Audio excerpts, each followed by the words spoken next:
We're not on air. This is practice mode, so. Tell me when it's recording.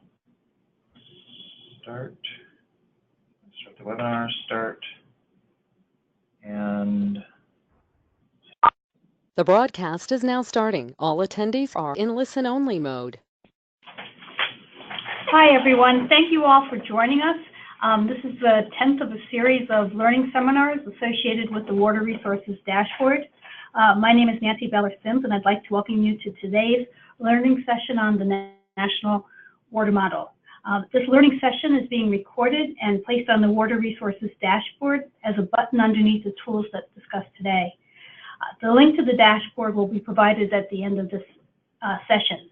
As a reminder, and you can see from our screen that this session is being put on by a number of agencies, including in alphabetical order, the American Planning Association, the American Water Works Association, the Association of Metropolitan Water Agencies, the Environmental Protection Agency, NOAA, the National Oceanic and Atmospheric Administration, the Water Environment Federation, the Water Environment and Reuse Foundation, and the Water Research Foundation. There are a lot there, but we've all come together to put this series together. Next slide, please. As I mentioned before, my name is Nancy Beller-Sims. I work at the NOAA Climate Program Office, and I'm going to be moderating today's session. We're just going to be moving slides shortly. You're going to miss a quick picture of me, but that's okay, because once we keep going, I just want to tell you about a few housekeeping items. And we'll show you, well, there's me, but we're going to go to the next slide. And you can see today, I want to talk to you about how we're going to organize today's session. This is a screenshot to show you an example of the attendee interface. You should see something that looks like this in the upper right-hand corner of your own computer desktop. You've joined today's presentation listening either through your telephone or your computer speaker. As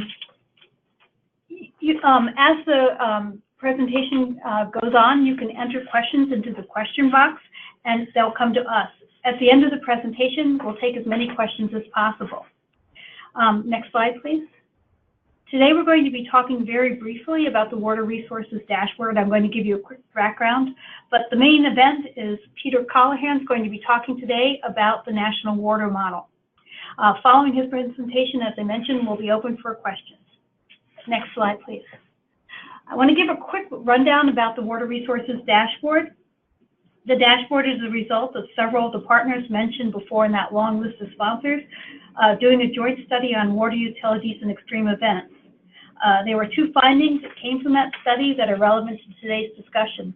The first finding is that many water utilities said that they had difficulties finding in one location the water information they were looking for. Therefore, this water dashboard was developed to pull together weather, climate, and water information in one location. The second ask from this community was that some of the information presented was new to them, so they wanted to be educated on the data, information, and tools that are available. Therefore, after the water dashboard was released in March of 2016, we began this learning series to address this need. Next slide, please. So today's speaker, we're very happy to have Peter Callahan. Peter is the Director of Service, Innovation, and Partnership for the Office of Water Prediction at NOAA. From 2010 to 2016, Peter served as a Senior Advisor to the Obama Administration officials on environmental data, climate, water, and drought. First as a member of the White House staff in the Office of Science and Technology Policy, OSTP's Assistant Director for Environmental Information, and then as a Senior Advisor to the NOAA Chief Scientist. From 2002 to 2010, Peter served NOAA as a consultant and program manager in strategic planning and international coordination of Earth observation and environmental monitoring. During this time, he facilitated the establishment of the Group on Earth Observation, an intergovernmental body involving over 90 governments, 5 United Nations agencies, and more than 50 international organizations. Peter holds degrees from the College of William and Mary in Virginia and American University School of International Service. Okay, Peter, it's all yours. I didn't realize you were going to read my whole biography. Yeah. Thank you very much, Nancy, for having me, and thank you everyone for joining. I really appreciate the opportunity to talk with you today about the National Water Model, which we think is a really important new endeavor, and I believe has some utility today for planning but will probably have more utility in the future. So I think it's important that I'm pleased that I have the chance to share some information with you about it. Next slide. Okay, so next slide. Okay, so now the National Water Model is a continental scale hydrology model for the entire United States. And in the current version, it represents 2.7 million stream reaches. It is a geophysical model that allows us to do forecasting of all those stream reaches. And that's a significant advance in our forecasting capability, in that it represents a 700-fold increase in the density of the forecasts that NOAA offer for rivers and streams. The current system today, which is the official forecast system from the river forecast centers, works on 13 different river forecast centers. There's a 400 square kilometer resolution on the current forecasting system. The National Water Model allows for 250 meter resolution. So the trick, of course, is that this is something new. The data from the water model are provisional, but we wanted to introduce it to the community and begin using it to explore how we can take better advantage of forecast information.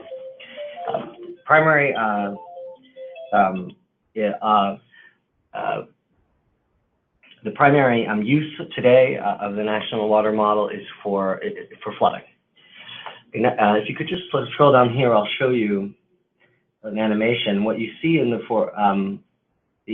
interesting thing about the model, the reason very interesting thing about it is that it integrates the atmospheric rainfall with the hydrologic system. And so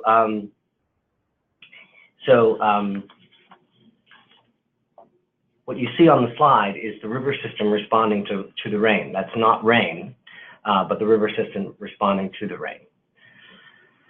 Okay, next slide. And here's just a closer in visualization of Hurricane Irene. You can see the response of the Potomac River Basin to the hurricane, and you'll see the hurricane flash through in just a moment. And this again is the streamflow. You see where it just flashed through.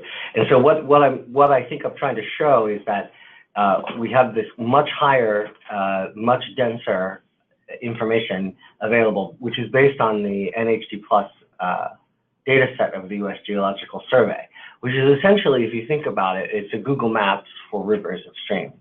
And what we've done is taken that geospatial layer from the U.S. Geological Survey, and we've built a forecast system on top of it. Next slide. So what do you get out of the water model? You get spatially continuous estimates of the major water cycle components: snowpack, soil moisture, channel flow, major reservoir inflows, and flood inundation. Today, the current version of the water model does not include regulated flows. So it will, for planning purposes, it has that limitation at this time. But in the future, we do plan to incorporate regulated flows and anthropogenic influences on the river system. We provide operational forecast streamflow guidance for currently underserved locations. Today, we will forecast at 3,600 locations. Again, the water model forecasts at 2.7 million river reaches. It's implemented through an Earth system modeling architecture, which permits rapid model evolution. And we are creating a water resource evaluation service and data service to complement our implementation efforts. Next slide. So one of the important things that the water model will do for us is it will allow for integrated accounting of all sources of water at the coast, as we're in the process of integrating the water model with coastal inundation models. And you can see here how storm surge, which is a major impact obviously on coastal communities, how critical it is to understand and forecast the total water level from all the various contributions. Our coastal models today do not account for the inland freshwater flow, which is what the water model does. And so we'll be able to integrate the two. Next slide. So you can access the National Water Model data through this HydroShare tool. And you can also access it through the website. I'd like to go to the website now if we can. So that is not the correct link, so sorry. What is it over here then? That's water.noaa.gov.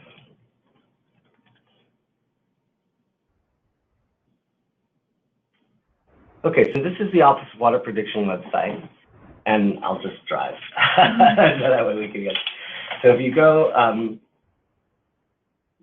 if you click on the read more about the National Water Model, you can see that it has here are the cycling configurations, and the one I want to highlight for you is the analysis and assimilation run. So it has four forecasts: the analysis and assimilation, the short-range forecast, which is out to 18 hours, streamflow out to 18 hours, medium-range forecast out to 10 days, and the long-range forecast out to 30 days. This, you can see at the top the frequency. So the short-range forecast is run hourly, the 10-day forecast is run 4 times a day, and the 30-day forecast is run daily. But for planners, what I want you to think about is this analysis and assimilation run. Because what we have in the water model is 23 years of data for all the streams in the United States. So in my mind, if you access this data, you can compare stream flow under different circumstances from previous years, which I think would be quite useful for scenario planning. All of these data are new and have not been used yet for these purposes. So a lot still remains to be tested and so forth, but I would encourage you to think about how you might do that, how you might access the data from the water model to do that. You can download the full data set from the National Water Model through the NOMAD's data service. If you are an advanced user of GIS, you would likely be familiar with NOAA's NOMAD's data service. If you would like to access it in a more simple way, we'll go back to the slideshow and use this HydroShare link. But again, I want to emphasize that the National Water Model is provisional, it's new, and has lots of future promise. Yeah, this is the slide. So that's the slide. Oh, keep on the slide. Yeah, stay on the slide. And then the next slide shows you how when you go into this HydroShare, you can enter the type of forecast you want, the geometry you need, the variable that you're looking for, and then one of these layers, which is an ID number for the values. And this is sort of how you can extract data more easily from the National Water Model. And there's an API that allows you to ingest all of these data into your local GIS system. All of this stuff is being managed and developed out of the National Water Center, which is doing a number of projects. The National Water Model is simply one of them. Another one that we're working on, I want to show you, which is coming online soon and not yet available on the Water Resources dashboard, but will be soon. In 150 locations, sorry, I might have this number wrong. In a number of locations around the country, we're going to install the hydrologic ensemble forecasting service, which allows for streamflow forecasting out to a year. And it also provides uncertainty, so the measure of uncertainty between flow and the sort of predicted flow through what we call numerical ensemble prediction. And those of you who are familiar with this concept understand that it's multiple model runs that allow us to sort of choose between a range of potential flows, and also the service allows us to measure how certain we are about which run is most likely to represent the forecast. Again, I wanted to show you this picture of the current infrastructure and which will remain for some time. This is the current river forecasting system of the United States, of the National Weather Service. The river forecasting centers and the weather forecasting offices are your best bet for accessing and understanding all of these data, including the National Water Model. They can route you back to the Office of Water Prediction if you would like more detail. But your main entry point for service delivery from the National Weather Service is your local weather forecasting office or one of the 13 river forecast centers, which you can see there. So here are some contacts. The map of RFCs is available on the Weather Service website, and the map of WFOs, you can just put your zip code in to get your weather forecast office. If you don't know where it is, I hope you do. You probably do. The Office of Water Prediction, you can, that's a general information request email, which is probably the best request if you're, best place to email if you're looking for a specific data set, or you can email me, but I'll be glad to answer your question, but I'll probably route you somewhere else for data. And there are some websites that allow you to access more information about NOAA's broader water initiative, our official hydrology forecast, the water model itself, and then the HydroShare site I was telling you about. And that is all I have, and I'm happy to take your questions. So thank you very much, Peter. What we'd like to do now is encourage you to go ahead and use the questions pane in your web controls on the right-hand side of your screen to ask Peter some questions. And we'll begin asking them, but one thing I just wanted to add is we never showed a picture of the dashboard. And if we can pull, okay, we're going to pull the dashboard up just to show you how you can get to the data set that Peter's been talking about. And for those that aren't familiar, it's on the Climate Resilience Toolkit, and you can actually see how we do it. There we go. You can also look up Water Resources Dashboard. And if you notice, just right there under Forecasts and Outlooks, Peter's been talking about the National Water Model, which is on the right-hand side on the top row under Forecasts and Outlooks. So thank you. So let's go ahead and go to our questions, and I'm going to read them out to Peter, and he's going to hopefully be able to answer them. I hope, yeah.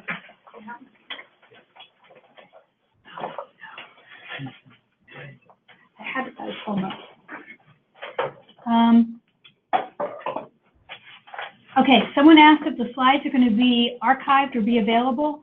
The webcast of this has been recorded, and that will be up. We'll talk about whether the slides will be there or not. We don't know at this point.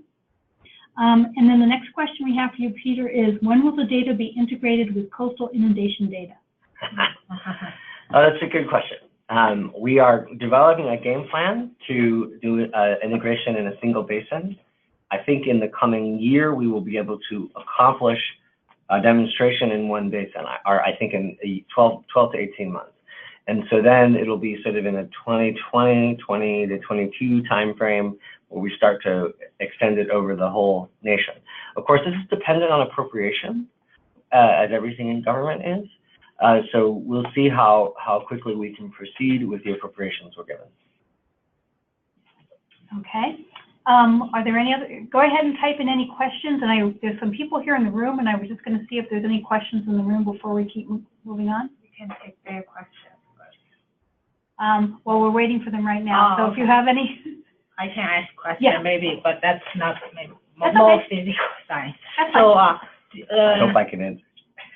no, it's about planning. So you say, so now you have the version National Water Model version 1. 1.1. 1.1. Then I think I heard from when there was a plan for 2.0 in FY19.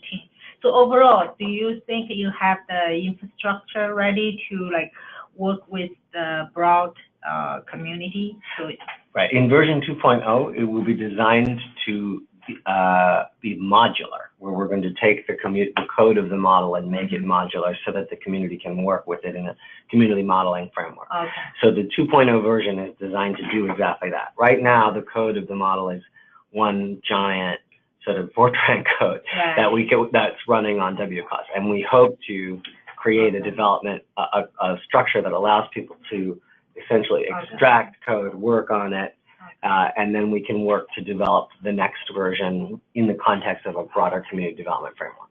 Okay, so yeah, compared to like Weather Service, a big, they have their, let me see, next generation model, prediction system. But the water model relatively maybe simpler. I guess it's. But it's actually a collection of 6 models. Okay. It's got 6 model components. I'll have to refer you back to Trey in terms of how we're exactly going to do the modularization, but we intend to take pieces of the model and make it available to the community for further development and as a group. and I'm not quite sure how. I think we're designing the precise, manner and technique for that. But the goal is in 19 to create that modular environment and then create a community model development framework for folks to work in. Okay. So we have a two-part question for you now. What is the effect of not having water regulations included, and what are the plans to include in the future?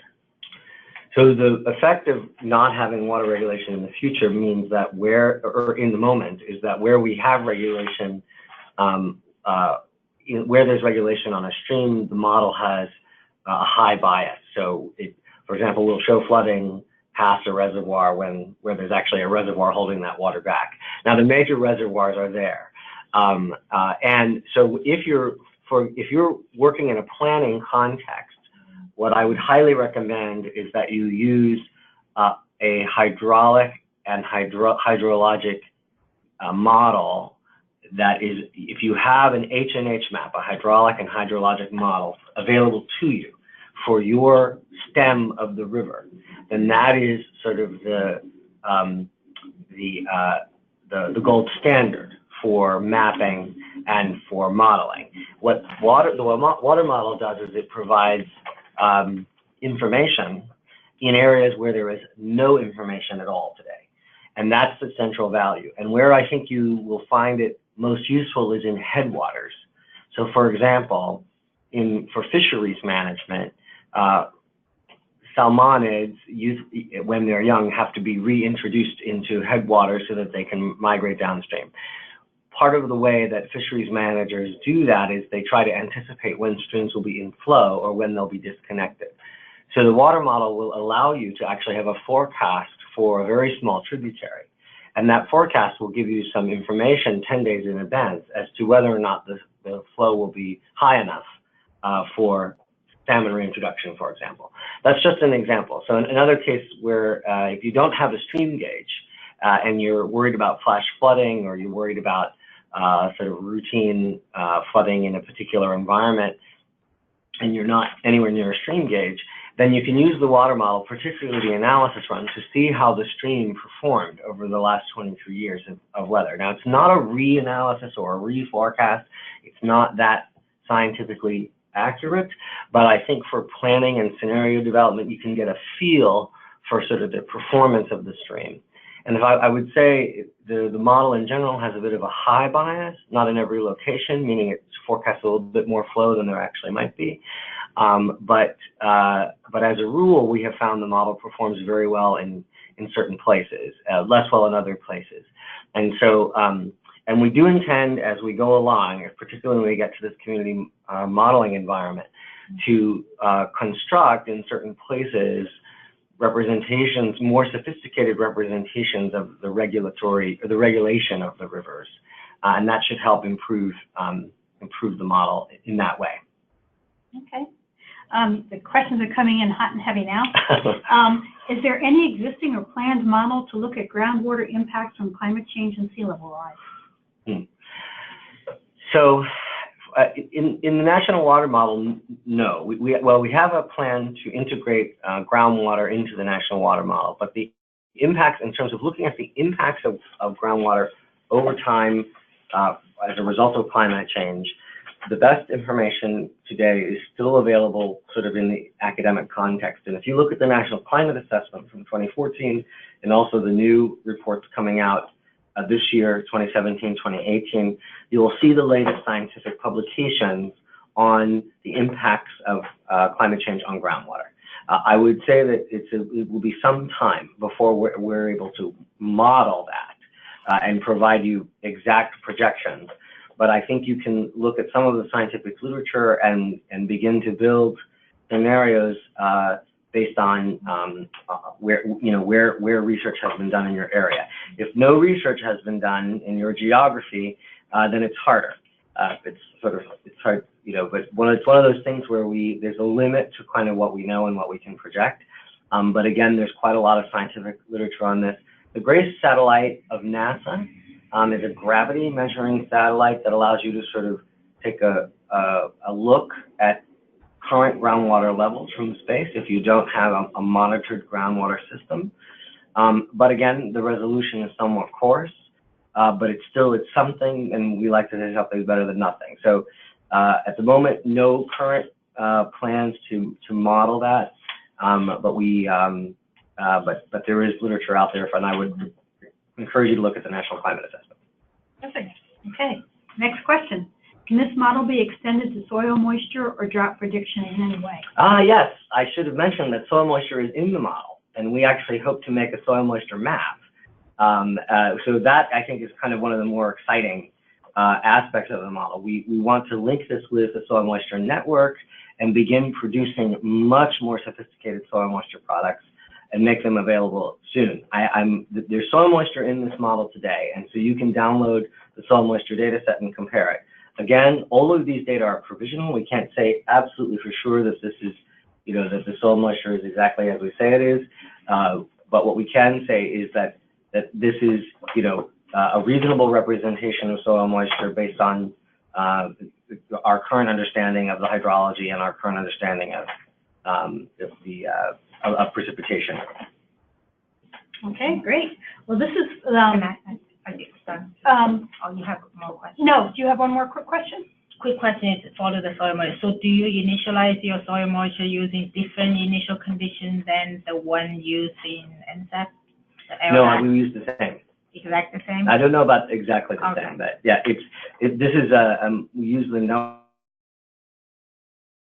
and PMOM to derive soil moisture, and I can get a better answer for you from Brian. Okay. Well, thank you very much. Thank you, Peter, for your presentation, and thanks again to our dashboard partners that are up here, though it's missing Environmental Protection Agency because they've just joined us recently. If you have any questions about the dashboard itself, please contact me or my colleague, Tammy Houston. Our email addresses appear up there, and we can send you more information. Next slide, please. We currently have one more learning session scheduled before the end of the year. Information on how to register for these webinars can be found in the same announcement for this seminar, or again, by contacting Tammy or me directly. The next one will be on U.S. risks of seasonal climate extremes related to ENSO, and we have two speakers for that particular one. Okay, next slide. So again, here's the information you may need in order to contact us. The dashboard resides on the Climate Resiliency Toolkit. There's the dashboard direct address, and Climate Explorer is one of the tools you may find useful on that. So thank you very much for attending, and thank you, Peter, for presenting. Great. Short and sweet.